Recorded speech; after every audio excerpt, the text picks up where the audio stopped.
As I'm kind of heading into the back half of my career, I wanted to find something that was really worth my time. What I zeroed in on was Great Salt Lake. Lack of water threatens one of the keystone ecosystems of the western United States. And when you start thinking about the size of Great Salt Lake, when it was at its fullest that we've had in our recent times, which is the mid-'80s, it's about 2,000 square miles, maybe 1,700 square miles is maybe its median kind of height. And right now our lake is below 1,000 square miles. And so putting this in perspective, what we really need is, something along the lines of 8-9 feet of water over 1,000 square miles. And as the lake has been drying, all sorts of metals and natural pollutants and human-caused pollutants over the last 200 years, that's all been exposed. There's a real threat that it will become the largest source of pollution in the United States. I don't know what I can do to change the future of the lake, but whatever I can do, that's what I'm doing. The first year here at the University of Utah, I launched something called the Great Salt Lake Project. I say I had a lot of help. My partner in crime through almost every step of the way has been Beth Parker, senior attorney, researcher, adjunct professor here at the University of Utah.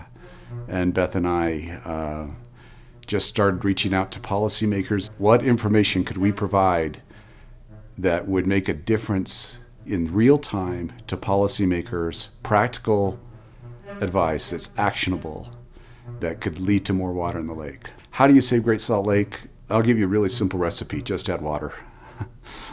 But how you do that, it's tough.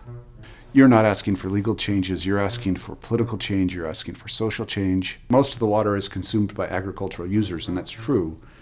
But, all of us have a share in this. The main work that has been done thus far has been first a report that looks at the legal risks that the state of Utah faces if we don't get water to the lake. As much as attention that it's gotten from our local and even international press, I don't think that people in Utah actually understand how bad it could get. I've been really lucky. The law school has been very supportive, and one of my classes this year was a seminar on Great Salt Lake, which allowed me to learn a lot about the problem. And then this last semester, we've launched something called Environmental Policy Accelerator, where in the Accelerator, we work with policymakers. Are there ways that we can provide information?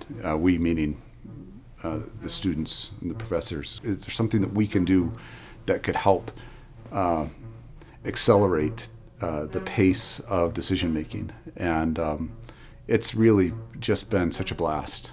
The students who are attracted to particularly the Accelerator, they are students who are really invested in Utah, and it's personal, because at the end of the day, what I want is water in that lake. And the reason that I want it is because this is my home.